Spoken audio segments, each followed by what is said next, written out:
தமிழ்நாட்டில் தொடர் தோல்விகளுக்கு பிறகும் பாஜக பாடம் கற்றுக்கொள்ளவில்லை. மெட்ரோ ரயில் உள்ளிட்ட திட்டங்களுக்கு நிதி ஒதுக்காததை சுட்டிக்காட்டி முதலமைச்சர் மு.க.ஸ்டாலின் கடும் விமர்சனம். ஊரக பகுதிகளிலும் விரிவுபடுத்தப்பட்ட மக்களுடன் முதல்வர் திட்டத்தை தொடங்கி வைத்தார் முதலமைச்சர் மு.க.ஸ்டாலின். அரூர் பேராட்சி நகராட்சியாக தரம் உயர்த்தப்படும் உள்ளிட்ட தருமபுரி மாவட்டத்திற்கான 7 புதிய அறிவிப்புகளையும் வெளியிட்டார். தேர்தல் நேரத்தில் எழும்பூர் ரயில் நிலையத்தில் 4 கோடி ரூபாய் பணம் பறிமுதல் செய்யப்பட்ட விவகாரம். சிபிசிஐடி அலுவலகத்தில் பாஜக பொருளாளர் எஸ்.ஆர். சேகர் ஆஜர்.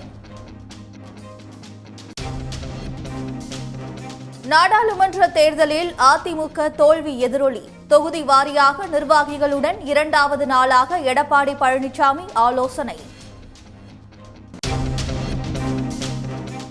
திருவள்ளூர் சுற்றுவட்டாரத்தில் இரவில் பெய்த கனமழையால் போலிவாக்கம் தரைப்பாலம் மூழ்கியது. ஆபத்தை உணராமல் வெள்ளத்திலேயே பயணிக்கும் வாகன ஓட்டிகள்.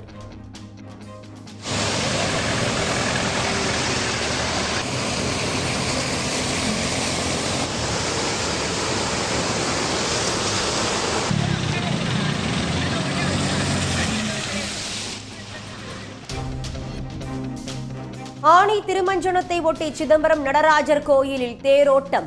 4 மாட வீதிகளில் தேரை வடம் பிடித்து இழுத்த பக்தர்கள்.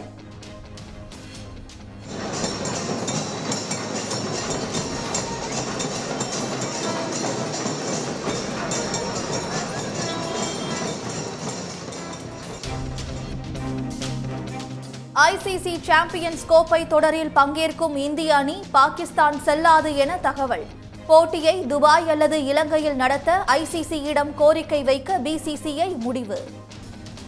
உடனுக்குடன் செய்திகளை தெரிந்து கொள்ள சன் நியூஸ் பெல் ஐகானை கிளிக் பண்ணுங்க.